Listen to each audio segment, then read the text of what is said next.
Êxodo 3, a partir do 6. Disse mais: eu sou o Deus de teu pai, o Deus de Abraão, o Deus de Isaque e o Deus de Jacó. Moisés escondeu o rosto porque temeu olhar para Deus. Então disse o Senhor: de fato tenho visto a aflição do meu povo, que está no Egito, e tenho ouvido o seu clamor por causa dos seus opressores, e conheço os seus sofrimentos. Por isso desci para livrá-los das mãos dos egípcios, e para fazê-los subir daquela terra para uma terra boa e espaçosa, para uma terra que mana leite e mel, o lugar do cananeu, do eteu, do amorreu, do ferezeu, do eveu e do jebuseu. E agora o clamor dos filhos de Israel chegou a mim, e também tenho visto a opressão com que os egípcios os oprimem. Vem agora e eu te enviarei a Faraó, para que tires do Egito o meu povo, os filhos de Israel.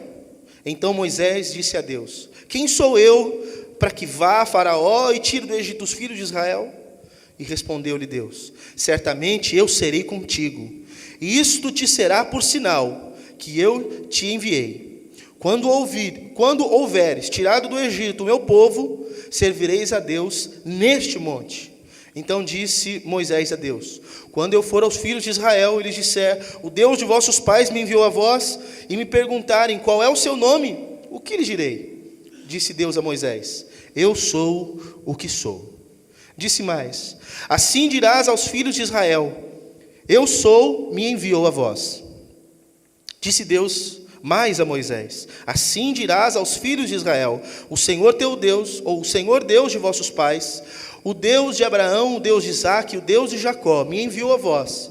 Este é o meu nome eternamente, e este é o meu memorial de geração em geração.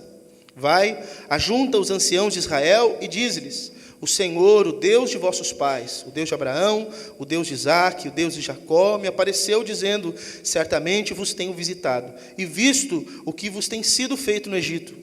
Portanto, disse eu, far-vos-ei subir da aflição do Egito para a terra do cananeu, do eteu, do amorreu, do ferezeu, do eveu e do jebuseu, para uma terra que mana leite e mel. E ouvirão a tua voz. Então ireis, tu e os anciãos de Israel, ao rei do Egito, e lhe direis: o Senhor, o Deus dos hebreus, nos encontrou. Agora, pois, deixa-nos ir caminho de 3 dias para o deserto, a fim de que sacrifiquemos ao Senhor nosso Deus. Eu sei, porém, que o rei do Egito não vos deixará ir, a não ser por uma forte mão. Portanto, estenderei a minha mão e ferirei ao Egito com todas as minhas maravilhas que farei no meio dele. Depois disso, ele vos deixará ir. E eu darei graça a este povo aos olhos dos egípcios, e quando sairdes, não saireis vazios. Cada mulher pedirá à sua vizinha e à sua hóspede joias de prata e joias de ouro, bem como vestimentas, as quais poreis sobre vossos filhos e sobre vossas filhas, e assim despojareis os egípcios. Até aqui. Pai, ajuda-nos compreendendo tua palavra, e que ela nos edifique, nos fortaleça, nos leve para compreendermos a tua vontade para nós, e a nossa postura a partir do momento em que nos encontramos contigo. Abençoa-nos com a tua graça bendita nesta hora, e fale ao nosso coração. Eu te peço em nome de Jesus. Amém. Você pode sentar. Na semana passada, eu falei ao coração dos irmãos, aqui também em Êxodo 3, e falei como Moisés deveria se portar na presença de Deus, né? Daquele encontro quando Deus se manifesta para Moisés, sem que ele tivesse, antes disso, pedido alguma coisa a Deus. Deus se manifesta a ele, Deus se encontra com ele, Deus fala com ele. Então, na semana passada eu falei a respeito disso, de como Moisés deveria se portar na presença de Deus. E eu falei da reverência que é devida na presença de Deus, do temor que é devido na presença de Deus e da humildade com a qual nós nos encontramos na presença de Deus. Que esse momento que nós nos juntamos se torna, nesse local, aliás, quando nos juntamos, se torna um lugar sagrado, e Deus se faz presente, se manifesta e fala com o seu povo. Não pelo ambiente, mas porque nós somos o povo de Deus que nos reunimos no nome de Jesus. E por causa disso, essas coisas acontecem. Agora, do mesmo jeito que foi com Moisés, quando ele se encontra com Deus, além de ter acontecido algo dentro dele, Deus exigiu dele uma postura. E se você prestar atenção na Bíblia, toda vez que Deus se encontra com alguém, que Deus se manifesta a alguém, algo é requerido dessa pessoa.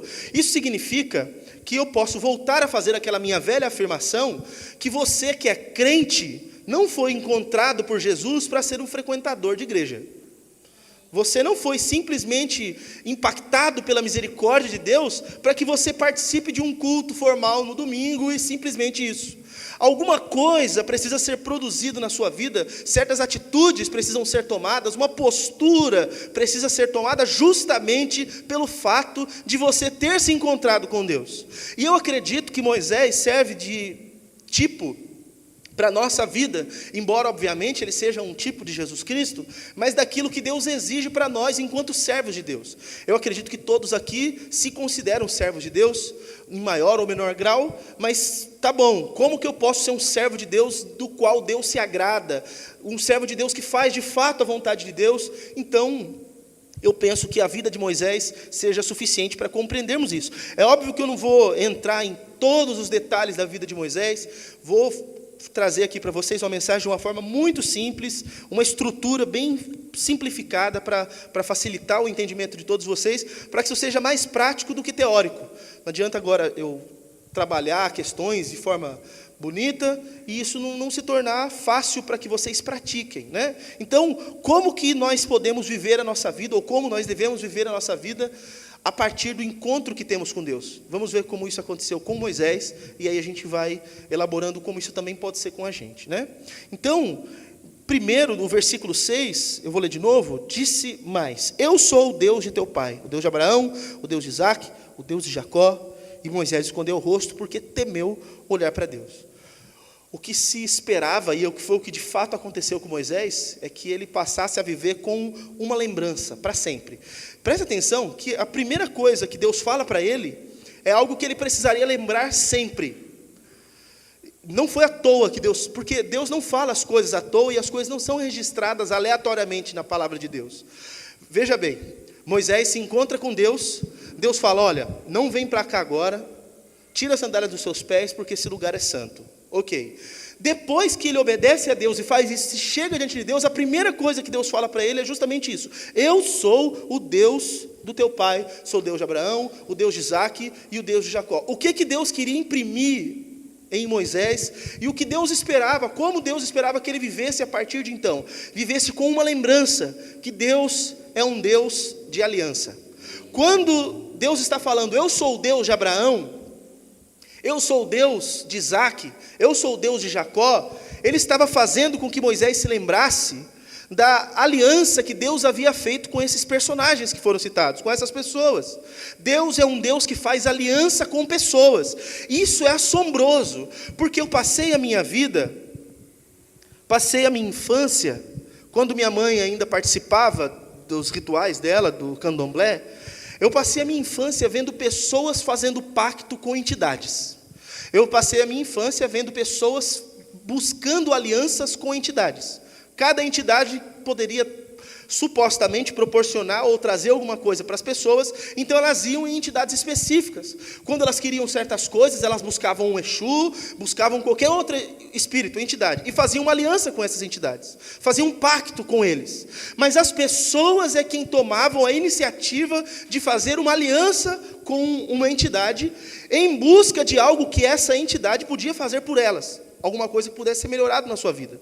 Acontece que aqui, Deus está dizendo que Ele é um Deus que faz aliança com as pessoas. Não apenas um Deus que as pessoas fazem aliança com Ele, mas Ele é um Deus que toma iniciativa de fazer aliança com pessoas. Deus estava dizendo: eu fiz uma aliança com Abraão, eu fiz uma aliança com o filho dele, Isaque, e com o filho dele, Jacó. E agora estou fazendo também uma aliança com você e através de você com todo o povo. Deus fez uma aliança com Jesus e através de Jesus Ele faz uma aliança com todos nós.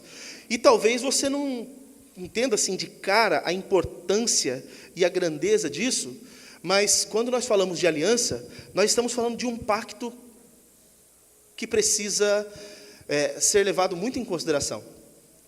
Quando nós nos casamos, nós fazemos um juramento, que eu sei que muitas pessoas nem conseguem cumpri-lo, de viver com a pessoa para sempre. Na alegria, na doença, na tristeza, na dor, não é verdade? Quando está rico, quando está pobre. Podia pular essas partes, né? Essas partes negativas. Por isso é só nos momentos bons, mas não é tudo. Então, quando a pessoa está bonita, quando a pessoa está magrinha, né? Mas quando a pessoa também dá uma enfofada. Em todos os momentos, você faz aquele pacto e está dizendo, quero viver para sempre com essa pessoa, e vou viver para sempre. A aliança que Deus mesmo toma iniciativa de fazer com esses homens, é uma aliança onde Deus se propõe a abençoar essas pessoas, e através da bênção que traria a essas pessoas, faria com que outras pessoas fossem abençoadas. Deus é um Deus que faz alianças, e Deus é um Deus que não quebra suas próprias alianças. O povo é um povo que normalmente quebra suas alianças, mas Deus não quebra a aliança que Ele faz com as pessoas. Deus fez uma aliança com Abraão, que Ele vai reafirmar em Isaac, que é reafirmada em Jacó, que é reafirmada aqui com Moisés, e depois é reafirmada de uma vez por todas a partir de Jesus, e por causa disso todas as pessoas podem ser abençoadas. O que Deus está dizendo para Moisés é: viva com uma coisa na sua memória para sempre, na sua lembrança. Eu sou um Deus que faço pactos com as pessoas, e esses pactos, eles envolvem responsabilidades, e nós precisamos nos lembrar disso. Quantos de vocês aqui, num momento da vida, entregaram a vida para Jesus? Amém? Disseram, Jesus, eu quero que o Senhor, seja como foi, você pode ter feito daquele meio mais estranho do mundo, de ter aceitado a Jesus, ou de qualquer outra maneira, falado, Jesus, eu me entrego, da forma que foi. Você, em algum momento da vida, fez isso com Jesus. O que você está dizendo que fez foi uma aliança.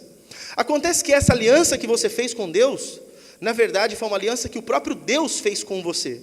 E o que Deus está dizendo aqui para Moisés é: isso não pode sair em tempo nenhum da sua memória. Tem uma aliança que precisa ser reconsiderada, que eu fiz no passado e continuo fazendo agora com você. Então vocês, meus irmãos, vocês que se encontraram com Jesus, precisam passar a vida de vocês com uma coisa na cabeça de vocês. Vocês têm uma aliança com Deus, uma aliança que o próprio Deus fez com vocês. E isso deveria nortear a postura que vocês têm. Quando, por exemplo, um marido está num ambiente, tem outros homens, aí um cara olha para esse marido e fala assim, ó, dá uma olhada para aquela mulher lá. Ele fala, não vou olhar não. Por quê? Porque eu sou casado. Ou ele faz só assim, ó. Ele aponta a aliança dele. Ele está dizendo, eu assumi um compromisso que eu não posso quebrar dessa maneira. E esse compromisso que ele se lembra sempre, porque tem uma coisa grudada no dedo dele, por exemplo, é a mesma coisa que nós precisamos fazer o tempo inteiro com Deus. E acontece que a gente passa muitas vezes a nossa vida e nos esquecemos da aliança que nós temos com o nosso Deus. Nós esquecemos que nós fizemos juras de amor e nos entregamos, fizemos um pacto com Deus e o abandonamos, flertamos com outros deuses ou com outras coisas, por coisas tão pequenas. Deus está dizendo para Moisés, não se esqueça, eu sou um Deus que faço alianças. Eu fiz no passado com os seus pais. Estou fazendo aliança agora com vocês também. E quando Deus está dizendo, mantenha isso na sua memória, Deus está dizendo, eu sou um Deus que por causa da aliança que eu faço, eu velo em cumprir com a minha palavra. E aqui eu quero trazer algo para o coração de vocês. Vocês acreditam que tudo que está escrito na Bíblia é verdade? Amém? Amém? Você acredita mesmo? Tanto as coisas que parecem boas, quanto aquelas que não parecem tão boas assim? Vocês acreditam que sejam verdade? Então, isso deveria causar um certo pavor no coração de vocês. Não é só alegria, não. Um certo pavor. Porque nós não estamos lidando com um político que pode fazer alguma coisa contra nós. Nós estamos lidando com o Deus, o Senhor de todos.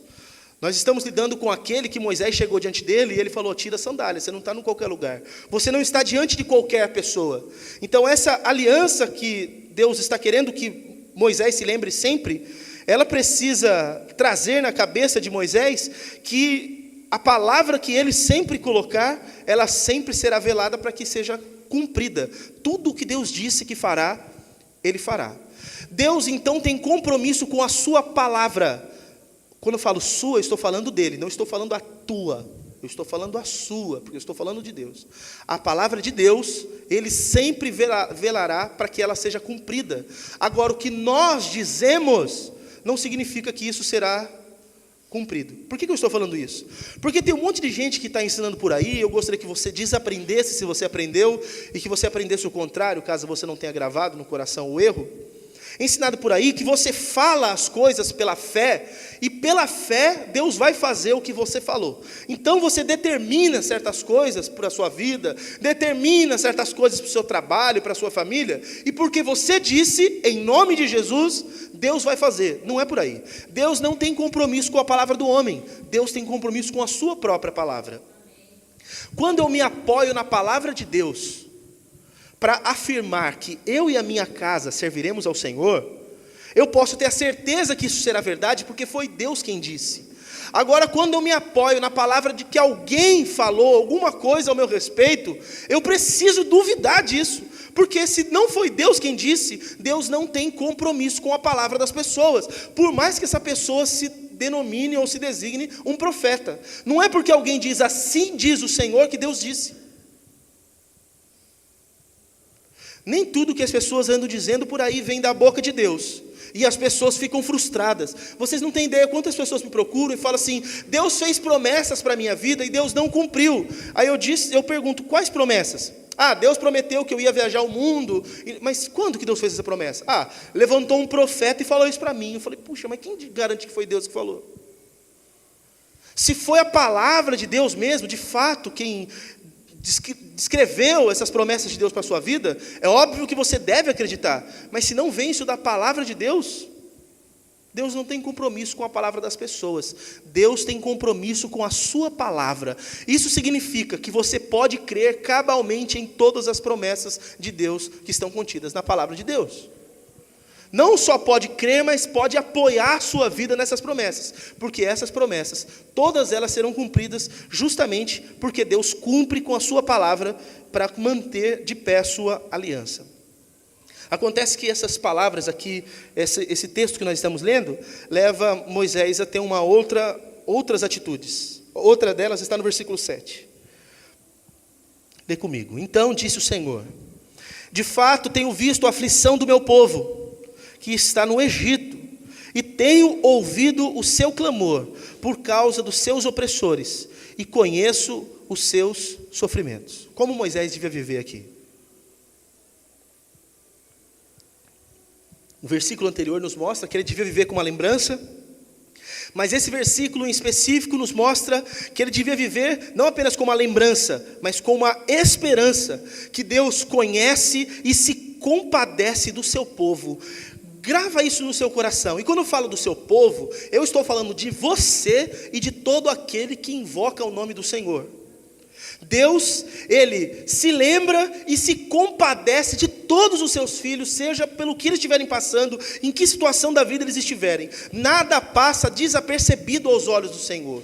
Irmãos, me entristece muito o coração quando um crente olha para mim e fala assim: Deus se esqueceu de mim, porque eu estou passando por isso e Deus não age, Deus não muda as situações. Veja, nós estamos passando por uma crise no nosso país que tem afetado uma grande parcela da população. Quantas pessoas estão desempregadas?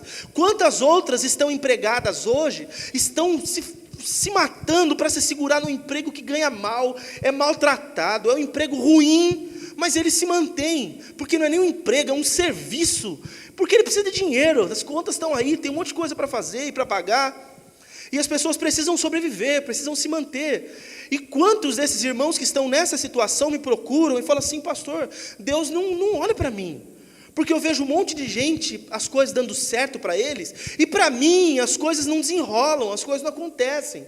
Eu não vejo a mão de Deus agindo na minha vida, ou eu tenho passado tanto tempo por uma mesma situação, sofrido tanto tempo dentro da minha casa, na minha família, é a minha esposa, pastor, é o meu marido, são os meus filhos, são os meus pais, quanta coisa eu passo, por tanto tempo eu passo por isso. Deus não vê, Deus não se importa com o que eu tenho passado. Isso quebra o meu coração quando eu ouço. E não são poucas as pessoas que dizem isso. E são muito mais as pessoas que pensam, mas não têm coragem de falar. E aí, às vezes, eu me encontro com algumas pessoas, e alguns dos irmãos que me ajudam fazendo visitações, podem testemunhar se eu estou mentindo isso daí, vão e fazem visita também, e as pessoas desaparecem, param de congregar, param de tudo, e vamos conversar com as pessoas, e aí, irmão, o que aconteceu? Eu desanimei, porque há tanta coisa acontecendo e Deus não faz nada. Deus não faz nada por mim, eu desanimei. As pessoas realmente acreditam que Deus ou não vê, ou não liga para quando as pessoas estão sofrendo, para quando as pessoas estão passando por dificuldades, passando por aflições. Acontece que tem duas coisas aqui que nós precisamos levar em consideração. Primeiro, Deus demora para agir na vida da gente, do nosso ponto de vista, na maioria das vezes. Do ponto de vista de Deus, não. Existe uma didática de Deus no nosso sofrimento, que é uma maneira de Deus nos ensinar certas coisas, que Deus faz isso justamente no ato de fazer-nos esperar e fazer-nos passar por muito tempo por uma situação que nós não queríamos passar. Eu vou afirmar isso de novo, talvez em outras palavras. Deus permite que passemos por muitos dias, por muito tempo, numa mesma aflição, propositalmente. Não é pela sua falta de fé que as coisas não acontecem, não é porque você não ora que as coisas não acontecem, não é porque você está em pecado. Deus vê, Deus sabe que a gente sofre, e muitas vezes Deus permite que a gente continue no sofrimento por um período. Por que Deus faz isso? Aí é uma pergunta sábia a ser feita. Paulo vai responder isso na carta dele aos Coríntios, e ele vai dizer o seguinte: nós sabemos que as tribulações, elas produzem em nós, não um desânimo, uma desgraça, mas elas produzem coisas boas em nós. O apóstolo Paulo vai falar isso. Porque a tribulação, ela produz em nós perseverança. A perseverança produz em nós experiência. E a experiência produz em nós esperança. E o amor de Deus é derramado em nossos corações. E a gente não fica confundido, porque a gente compreende que tudo isso está acontecendo debaixo da graça e do amor de Deus por nós.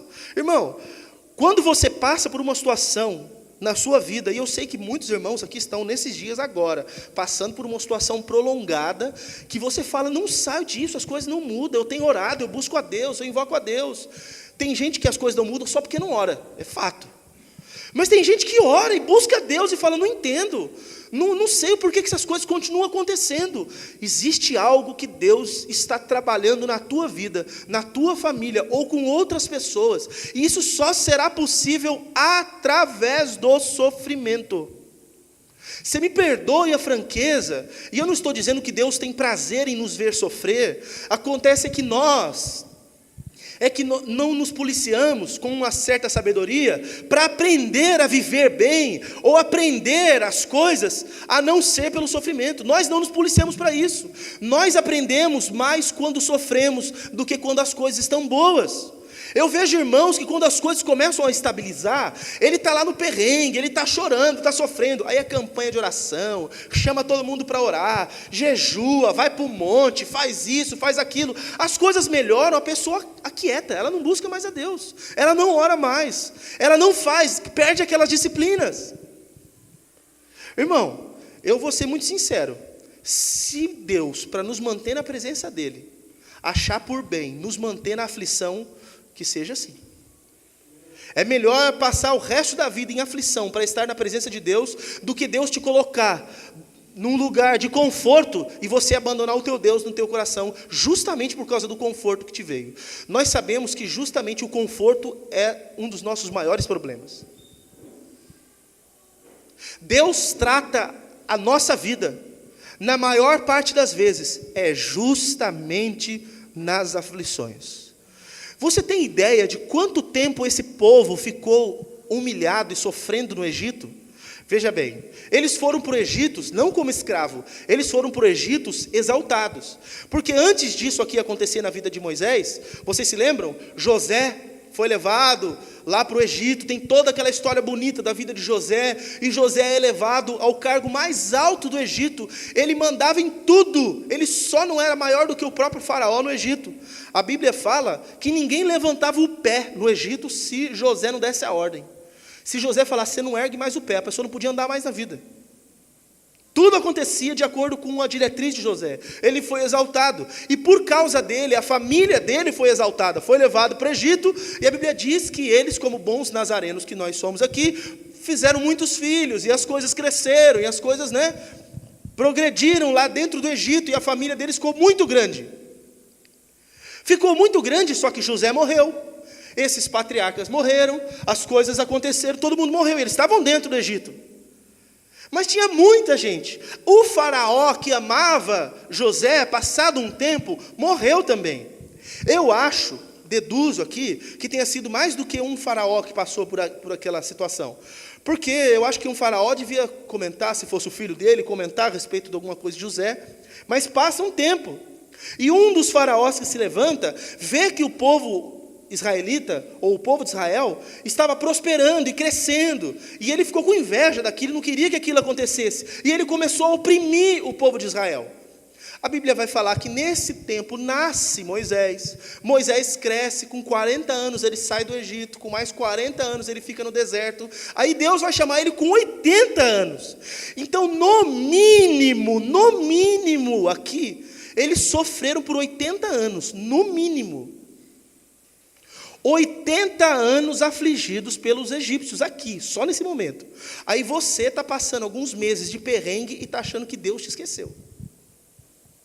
E Deus está dizendo para Moisés: Moisés, eu tenho ouvido o clamor e visto a aflição do meu povo. Não me esqueci do meu povo. Eu vou entrar com a providência na vida do meu povo. Só que Deus estava tratando com o seu povo, assim como fez com eles no deserto. Porque tirando eles do Egito, o povo ficou no deserto também sendo tratado. Você já leu Deuteronômio capítulo 8?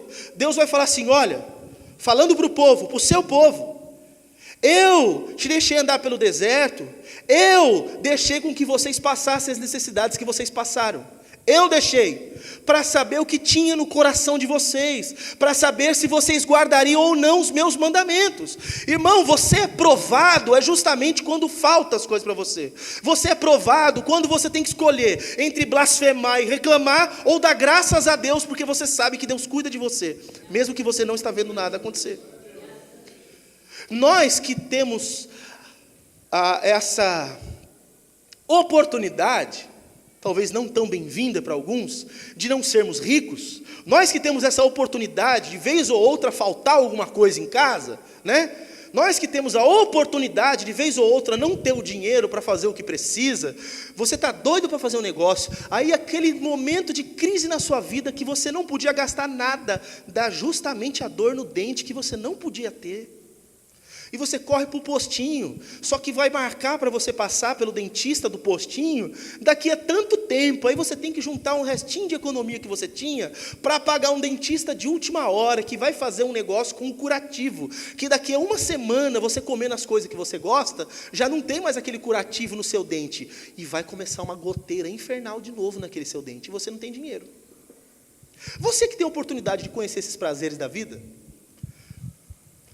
como eu, que tenho a oportunidade de conhecer esses prazeres da vida, do não ter, ou não terem de sobra, nós temos também a oportunidade de adorarmos a Deus justamente nesse momento, e mostrar, tanto para nós quanto para Deus, que o que estamos passando e vivendo é justamente a verdade. Ontem, lá no culto de jovens que nós estávamos, o pastor que ministrou a palavra, ele falou sobre a vida de Jó. E eu quero falar de Jó para você, que justamente Jó foi privado das coisas que ele tinha, porque o diabo dizia para Deus: ele só é o que é com você, ele só te adora, ele só fala o que fala para você, só faz o que faz, porque ele tem tudo. Porque a hora que ele perder tudo que ele tem, ele vai blasfemar. E o que acontece com Jó? Ele perde tudo.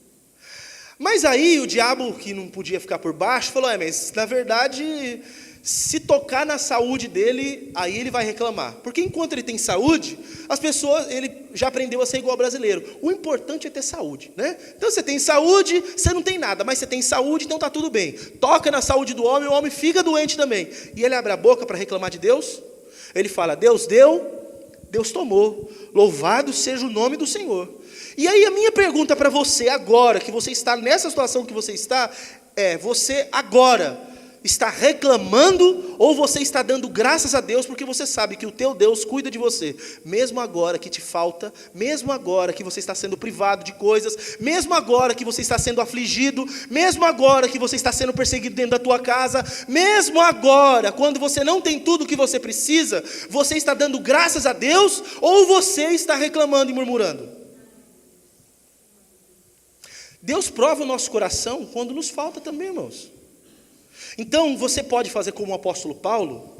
Isso não é ser masoquista. Ele fala, eu me glorio nas tribulações. É o que ele fala. Olha o que ele está falando. Eu fico muito feliz quando eu passo pelas tribulações. Não porque ele gosta da tribulação, mas porque ele sabe que naquela hora de dor, algo de bom vai acontecer na vida dele. Aquilo que parece que vai acabar com a vida dele é justamente aquilo que vai fortalecer a vida dele. Então, ao invés de quando você passar pelas situações difíceis, você achar que tudo isso está vindo para te derrubar, olha para isso, não como masoquista que só faz eu sofrer mesmo, vida. O que eu quero é tomar chibatada da vida, eu quero sofrer, eu quero é não ter dinheiro nenhum, eu quero é ficar doente mesmo. Não é isso. Mas olha para as situações da sua vida e pensa assim, no meio disso Deus está forjando o meu caráter, no meio disso Deus está trabalhando na minha vida, e quando eu passar por essas situações, eu vou ser uma pessoa melhor depois, minha família vai estar mais fortalecida, eu vou ser uma pessoa mais íntegra, eu vou ser uma pessoa mais agradecida, porque antes, quando sobrava, eu nem ligava para o que sobrava. Agora que eu sinto a dor da falta, eu entendo que a hora que estiver sobrando, a hora que tiver mais do que eu preciso, eu vou repartir com o outro, porque outro pode ser que também não tenha nada. Então agora que eu não tenho, eu entendo qual a dor de não ter. Irmão, é quando você sofre que você se compadece do outro que sofre, porque enquanto está tudo bem para você, você olha para o outro e fala assim, eu não entendo porque o irmão é tão fraquinho assim. Passa pelo que ele está passando. Aí você vai entender por que ele é tão fraquinho assim. Você vai entender por que ele chora tanto assim. Você vai entender por que esse irmão dá aquele sorriso que ele está forçando. Não para parecer, para aparentar nada, mas porque ele quer estar bem, mas não está, as coisas estão ruins. Quando você passar a dor, quando você tiver a necessidade, aí você entende. Mas quando você passa por isso, confiando, com essa esperança de que Deus se compadece, Deus se lembra dos seus, e você é consolado por Deus nas suas aflições, então o que acontece com você e o que você faz depois que passar por isso? A mesma coisa com os outros. Você é consolado, e com a mesma consolação que você é consolado, você consola os outros. Você passa pelas situações difíceis do seu casamento, amanhã você vai se encontrar com alguém no seu trabalho, uma outra mulher que vai estar chorando justamente por causa do marido, e você vai poder falar, fica firme, porque eu fui fiel, e Deus transformou meu casamento. Você vai se encontrar com outra mãe que está chorando por causa dos seus filhos, e você vai falar, não fica assim não, eu passei também por uma prova difícil, mas Deus me deu vitória, porque Deus não se esqueceu de mim quando eu estava passando por essa situação, eu confiei em Deus, e Ele me socorreu no momento oportuno. Aí talvez alguém pergunte, mas por que Deus então demora tanto para agir? Deus não está demorando, Deus vai vir no momento certo, Ele sabe a hora certa de chegar. Nós aqui muitas vezes queremos apressar o trabalhar de Deus, o agir de Deus, porque tem muita coisa envolvida com uma situação apenas da nossa vida. Tem muita gente envolvida com a tua vida, muita gente envolvida com a tua história. Quando Deus agir, é para abençoar você e todos os outros que estão ao seu redor. Aprenda isso. O que Deus estava ensinando para Moisés, de como ele deveria viver sua vida depois desse encontro, era justamente isso. Moisés, viva com essa esperança, de que eu conheço e me compadeço do meu povo, eu vejo as aflições do meu povo, mas isso não significa que é só eles abrirem a boca e eu vou correr em socorro deles, porque eu sei a hora certa de agir na vida do povo. É difícil isso, irmão? Amém? É difícil, amém, é difícil, temos que concordar que é muito difícil saber que Deus não vai agir, é só a gente gritar que Deus age. Deus não é igual aquela mãe, que a criança no berço, a mãe já está em cima com a mamadeira, já gruda na boca da criança. Deixa chorar. Deixa essa criança chorar, vai treinar a goela, um dia vai cantar bem, vai cantar forte, né? Quando a gente precisar fazer um velório, né, irmã? Vai estar com a voz forte, não tem microfone, mas está cantando alto, todo mundo consegue ouvir. Deixa treinar essa goela aí, deixa. É bom que chora, limpa o pulmão dessa criança, expectora essa criança, deixa chorar. põe chupeta, põe uma madeira, pega no braço e fica. Não, deixa chorar um pouquinho. Faz bem chorar, faz bem. Deus faz isso. Ai, que pai desnaturado. É um pai que não mima. Deus não mima os seus filhos.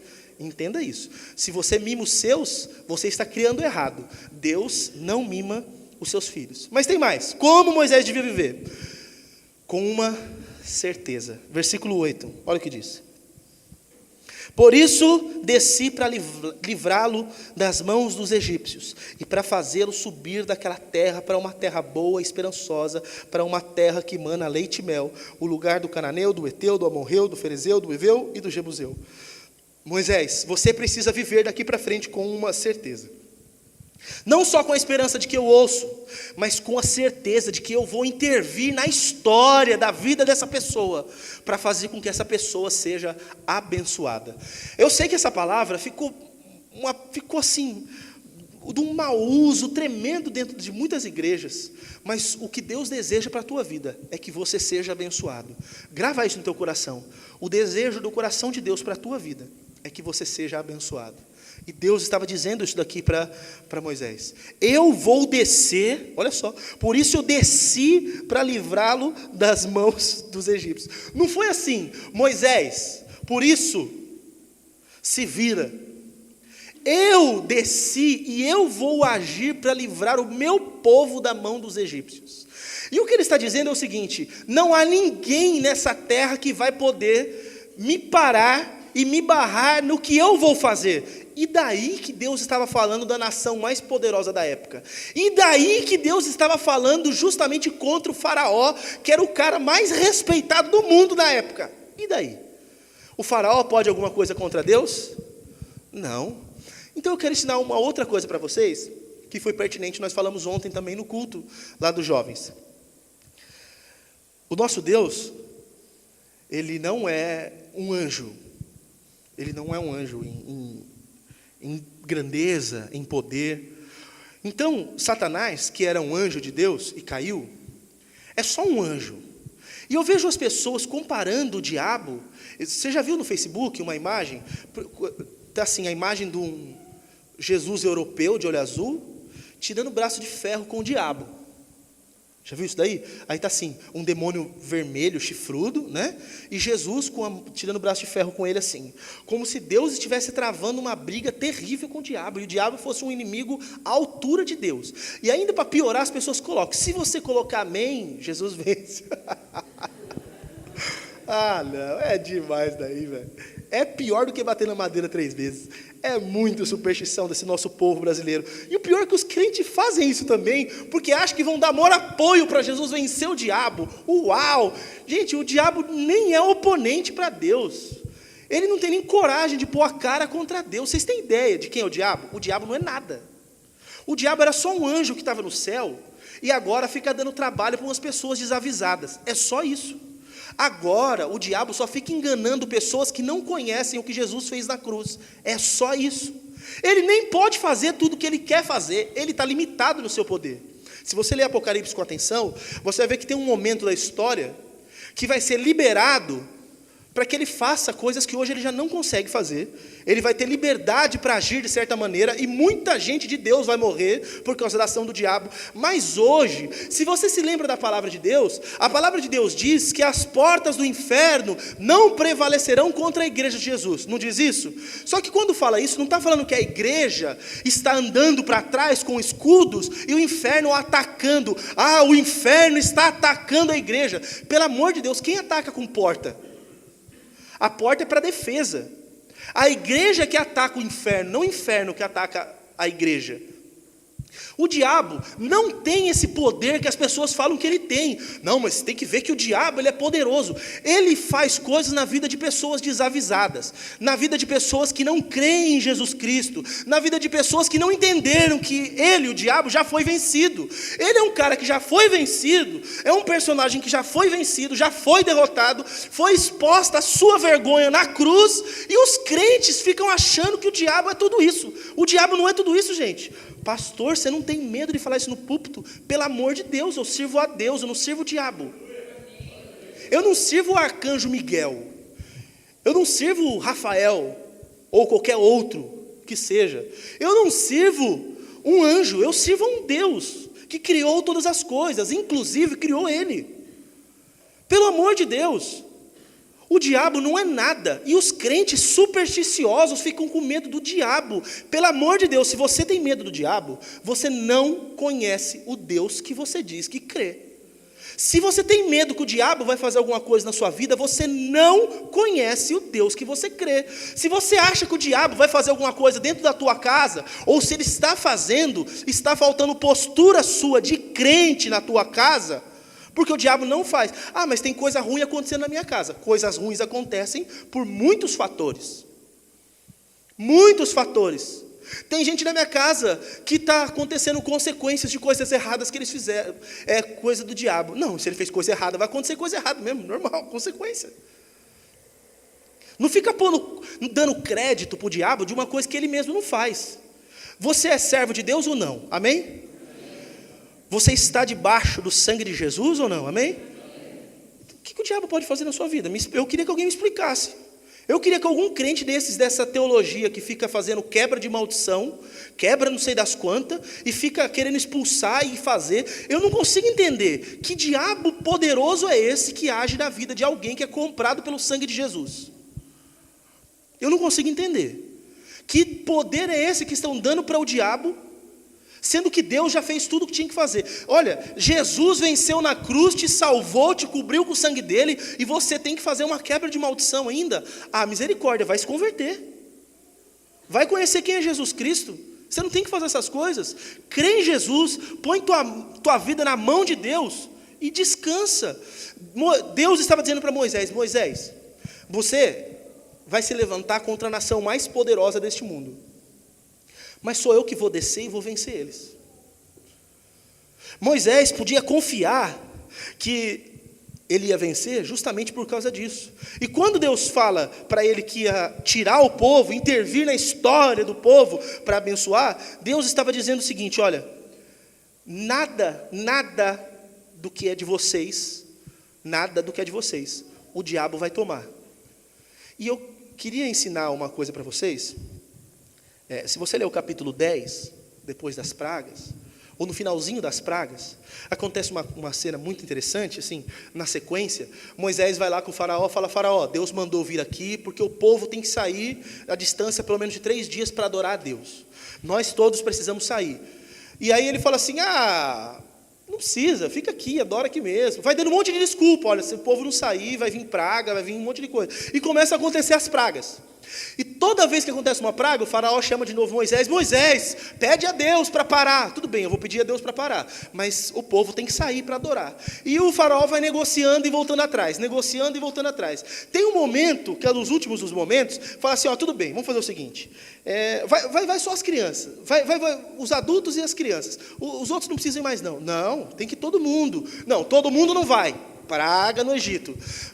Moisés, vem cá, vamos conversar de novo, ora a Deus para as pragas cessarem e tal. Então, o povo tem que adorar a Deus no deserto. Vamos fazer assim, não vai muito longe, fica aqui pertinho. Não, tem que ser todo mundo. Faz o seguinte, pode levar as mulheres, as crianças, mas deixa os bois, deixa os animais aqui e vão vocês.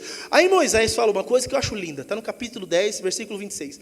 Nenhuma unha vai ficar aqui no Egito. Vamos todos e vamos levar tudo que é nosso. E não só vamos levar o que a gente já tem, mas nós vamos levar o que vocês vão dar para a gente ainda. Vocês vão dar riquezas para a gente. Vocês vão dar roupa, vocês vão dar tudo que a gente precisa. E nós vamos para o deserto adorar o nosso Deus. E acabou. E ele fala: não vai. Aí vem a última praga e aí fala: então vai embora, não aguentamos mais vocês aqui e tudo mais. Quando Deus intervém na história do ser humano, tem uma mentalidade de que o diabo nos rouba certas coisas. Olha, se você já é crente, o diabo não rouba nada de você, não. Você pode jogar no lixo, mas o diabo não rouba nada seu, não. Aí a gente canta, a gente aqui não canta, mas aí a gente canta, por exemplo, restitui, eu quero de volta o que é meu, né? E tudo que roubado foi, tal. Se é teu, nenhuma unha vai ficar, irmão. Nenhuma unha. O que não é teu, Deus mesmo vai fazer com que o daí fique no caminho. O que não era para entrar na terra, não entrou na terra prometida, ficou tudo no meio do do deserto. O que é teu. O que não é teu, Deus vai fazer com que você até perca. Tem riqueza que chegou na tua mão, que não era para ter chegado na tua mão, porque veio de forma ilícita. Aí você fala, Deus, eu quero andar nos teus caminhos. Deus fala, esse dinheiro não pode vir junto. Aí Deus vai sacudir isso da tua vida. Mas o que é teu, é teu. E Deus vai preservar o que é teu. A tua família é tua família. Deus não vai deixar a tua família se perder. Eu tenho uma fé, assim, eu vou usar a palavra do pastor Silas. Nunca achei que eu ia repetir alguma coisa que o pastor Silas falou. Eu tenho uma fé exponencial. Exponencial numa questão quanto à família. Eu creio piamente que se eu sirvo a Deus, e eu creio realmente em Deus, e eu espero em Deus, eu e a minha casa serviremos a Deus. Eu acredito nisso totalmente. Eu acredito nisso para a minha vida, e eu acredito nisso para a vida de cada um de vocês. E eu espero que você creia nisso. Sua família hoje não serve a Deus, mas você vai ver toda a sua família servindo a Deus. Fica firme nisso e você vai ver. Nenhuma unha vai ficar no poder do faraó. Ninguém da tua família. Só que você não pode simplesmente aceitar, vendo o faraó negociando com você, deixa o boi, deixa a criança, deixa isso, e você achando que o negócio é esse, porque o que Deus falou é, vai sair todo mundo para me adorar, toda a sua família é para adorar a Deus. Então não aceite essa sugestão maligna. Não é que Ele está te obrigando, Ele está sugerindo que certas coisas da sua vida e da sua família tem que ficar para trás. Não tem que ficar para trás, porque a salvação de Deus é para você, e eu creio que também será para a tua casa. Então você precisa abraçar isso, e quando vierem as sugestões do inimigo de que não, essa pessoa não, esquece. Comigo é assim, vai sair eu e vai todo mundo da minha casa, ninguém vai ficar nas suas mãos, faraó. A mentalidade é essa, e você precisa crer nisso. Deus estava dizendo para Moisés, viva com essa certeza, eu sou um Deus que intervenho na história das pessoas, na história das famílias, na história da nação, e eu mudo a história que eu quiser mudar a história. Não tem coração de faraó que fique duro quando Deus quiser trabalhar no coração de faraó. Não tem governo, não tem pessoa. Pastor, você acha que Deus, se a pessoa não quiser, Deus vai fazer? Olha, é um problema para nós, os quase calvinistas, isso. Só que eu acho que a ação de Deus, a vontade de Deus, o poder de Deus está acima do que a gente entende sistematicamente do que é e do que não é. Deus, Ele intervém na vontade dos homens. Ah não, Deus respeita. Deus respeita. Mas quando a gente está falando de salvação, tem alguma coisa que acontece que Deus intervém sim. Ou o faraó fez o que fez de livre e espontânea vontade? A Bíblia fala que Deus amolecia o coração do faraó, Deus endurecia o coração do faraó, Deus amolecia o coração do faraó e Deus endurecia. Vai lá, fala com o faraó. Aí o faraó estava com o coração quebrantado. Eu vou ouvir, tá bom, pode sair para adorar. A hora que o povo virava as costas, ele fala, o que eu fiz? Deus endurecia o coração do faraó. O coração das pessoas da sua família podem estar endurecidos, mas nós cremos num Deus que quebra corações endurecidos. Não tem. Olha aí, deixa para lá Calvino, deixa para lá a teologia sistemática. Eu prefiro ficar só com o que é verdade, que Deus é capaz de fazer. Deus é capaz de transformar, inclusive vontades. Nossa, mas então Deus vai desrespeitar a nossa vontade. Eu quero é que Deus desrespeite todas as minhas vontades. Todas. Eu quero é que Deus seja mal educado comigo, sem educação comigo, desrespeitoso comigo. Porque quando eu falar, Deus, eu quero isso, geralmente eu estou errado. Que Deus me faça querer o certo. Que Deus mude as minhas intenções, as minhas ambições, os meus sonhos, os meus planos, os meus projetos. Que Deus me desrespeite totalmente. Que eu fale, eu quero ir para a esquerda. Deus fala, não, mas eu quero que você vá para a direita, você vai para a direita. Eu quero mais é que Deus faça isso. E eu quero mais é que Deus faça isso na sua vida também. Ah, mas eu não vou ter mais vontade própria? Tomara que não. Tomara que não. Tomara que você vire um boneco na mão de Deus e Deus faça o que quiser da tua vida, porque certamente vai ser o melhor. O que a gente escolhe geralmente, não, eu sigo o meu coração, o seu coração é enganoso, irmão, para de bobeira. Para de besteira, achar que você sabe escolher o que é melhor.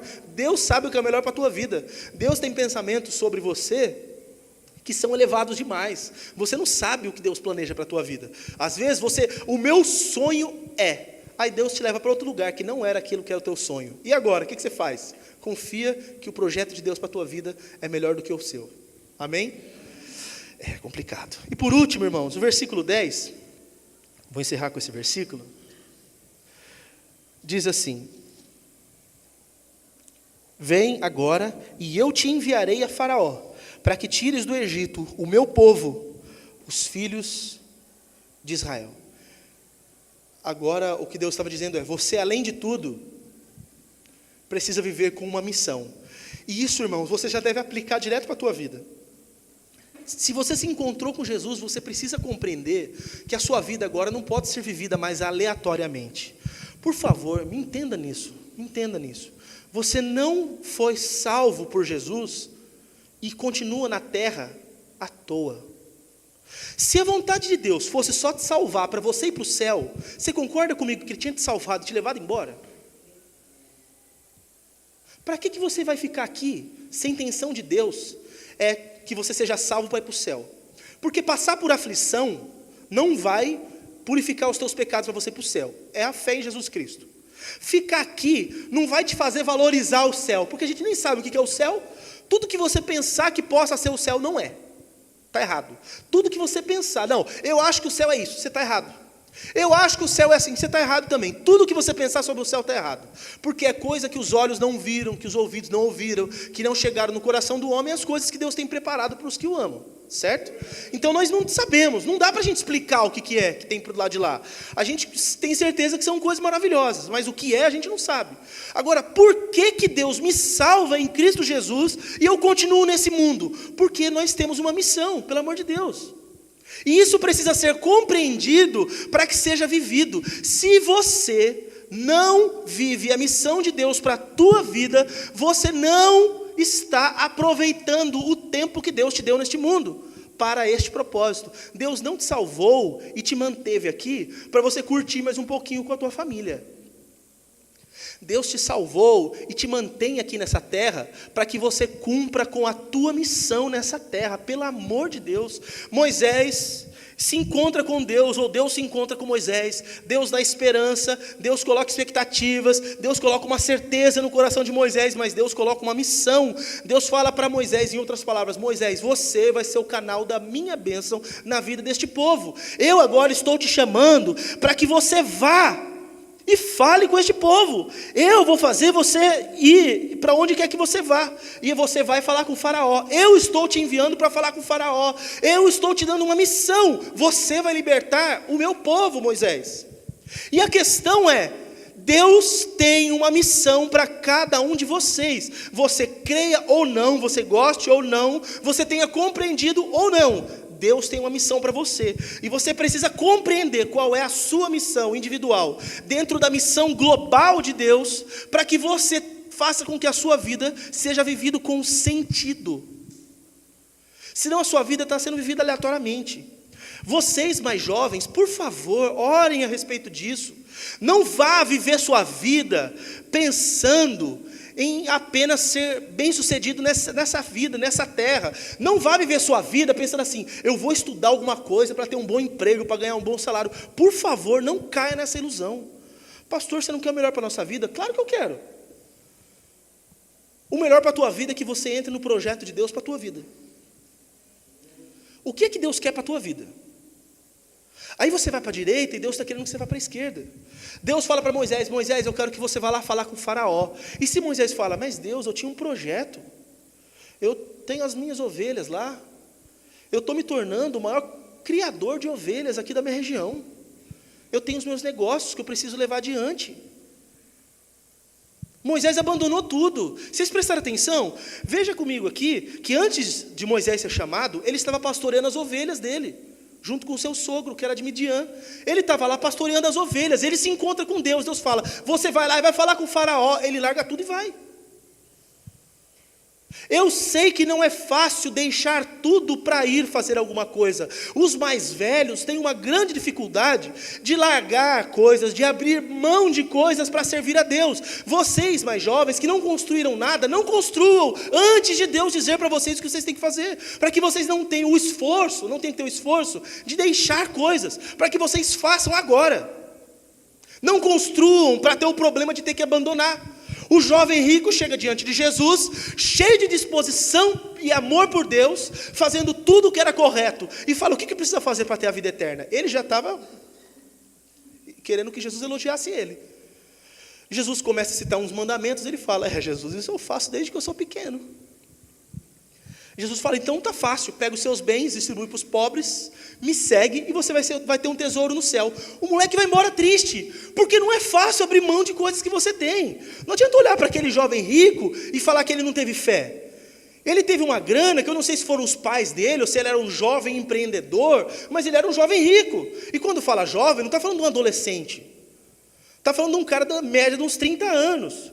Um cara que deve ter lutado, deve ter se esforçado, abriu mão de sair com os amigos. Todos os amigos indo para o barzinho de Jerusalém, ele falava: não vou trabalhar, tenho que ficar até mais tarde, eu vou estudar, eu vou fazer um vestibular lá na Antioquia, tal, eu vou estudar, né, eu vou entrar para a Universidade Federal de Jerusalém, e eu querendo alguma coisa melhor. Ele vai, conquista, constrói, e de repente, do nada, Jesus fala assim: olha, o meu projeto para você não é esse, então abandona tudo e me segue.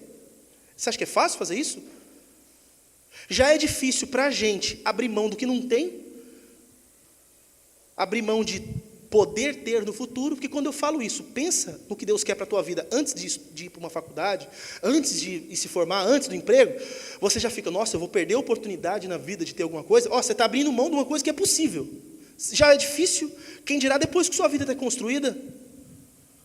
Deus chega para Moisés e fala: Moisés, você é um cara, um pecuarista de qualidade, mas abre mão disso, agora você vai lá falar com o faraó. Agora o teu negócio é libertar um monte de gente ingrata que você vai encontrar lá no Egito, e fazer esse povo andar no meio do deserto, com a mesma roupa, por 40 anos. Vocês não vão passar em shopping não, tá? Não tem McDonald's no caminho, não tem Subway, não tem nem um Habibzinho para você comer uma esfirra, nada. Você vai passar no deserto, eu vou dar de comer para vocês, é um pãozinho ali, um negócio assim, bem que vocês vão enjoar rápido. Para tomar água tem que ter uns milagres, tem que derrubar umas toras na água que está amarga, tem que encostar na rocha para verter água, tem que ser uns negócios miraculosos, para vocês poderem tomar água e comer esse negócio. Mas Deus, eu sou pecuarista. Ele não reclama. Porque ele entendeu que Deus estava dando uma missão para ele. E aqui eu quero que você compreenda que todos nós temos uma missão. Nós precisamos descobrir nossa missão. Pode ser que a tua missão seja casada, e é bem possível que a maioria de nós seja isso, com uma profissão. E aí isso eu chamo de vocação. Você vai ser o instrumento de Deus lá onde você está, fazendo o que você estiver fazendo. Eu já disse isso para alguns irmãos da nossa igreja que trabalham em área de hospital, por exemplo. O quanto pode ser mão de Deus, boca de Deus naquele lugar.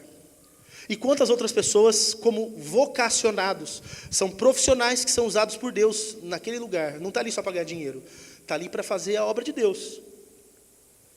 Mas todos vocês precisam ter a noção de que nós somos chamados para uma missão. Moisés foi chamado para uma missão, para abençoar os filhos de Israel, libertá-los, levá-los para uma terra maravilhosa. Deus confia essa missão para Moisés, e quando Deus fala com Moisés: Moisés, você vai, versículo 11, Moisés fala: quem sou eu para ir falar com o faraó e tirar os filhos de Israel do Egito?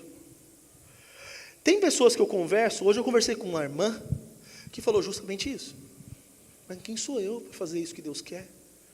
Bem, você não é ninguém, é possível que você não seja ninguém igual eu. Só que a questão aqui é o que Deus vai falar para Moisés. Porque ele fala assim: quem sou eu para fazer isso daí? Olha o que Deus responde no versículo 12: certamente eu serei contigo. Você não pode, você não tem capacidade, você não tem sabedoria na área, você não tem recurso financeiro. Moisés não tinha nada. Deus está falando: Moisés, você vai fazer uma viagem, uma peregrinação com 2 milhões de pessoas no deserto. E Moisés podia falar: Deus, beleza, a gente vai ter um bolsa deserto aí, porque como que a gente vai sustentar esse povo? Como que esse povo vai comer? Os discípulos estavam apavorados, porque tinha 5.000 para comer, e eles não tinham pão para dar para todo mundo, os discípulos de Jesus. Moisés estava com 2 milhões de pessoas, que ele ia levar refugiado do Egito para um outro lugar, sem eira nem beira, sem lenço, sem documento, indo para um lugar que não sabia nem como chegar, anda 40 anos girando, andando em círculos. Misericórdia, que coisa terrível. Moisés não tinha recursos, ele não tinha conhecimento. Que experiência que Moisés tinha? Ele era um sobrevivencialista, desses caras paranoicos, né? Que estoca alimento e aprende a acampar e fazer um monte. Ele sabia o quê? Que experiência que ele tinha? Cuidar de ovelha. Ovelha se cuida na vara, no cajado, né? Mas gente, como que ele ia fazer tudo aquilo? Mas Deus falou, eu vou estar com você, não se preocupa, Moisés, eu vou estar com você. O que eu estou colocando na tua mão para fazer, eu vou te dar condições para que você faça, porque eu estarei com você enquanto você estiver fazendo o que você estiver fazendo. E é maravilhoso perceber que muitas coisas maravilhosas que nós oramos para que aconteça na nossa igreja e na nossa vida, só aconteceram na vida de Moisés, porque ele estava na missão que Deus deu para ele. Porque Moisés estava na missão, milagres e maravilhas aconteceram na vida de Moisés. Porque ele estava na missão, Deus se revelou para Moisés. Deus, olha só, Moisés fala assim, tá bom, então eu vou. Eu aceito a missão, eu vou. Aí ele quer conhecer a Deus mais intimamente. Ele fala, quem eu vou falar que está me enviando? Deus faz a maior revelação de si mesmo, do Antigo Testamento aqui para Moisés. Diga que o eu sou te enviou. Você quer conhecer mais a Deus, quer ter experiências mais profundas com Deus, você precisa estar na missão de Deus.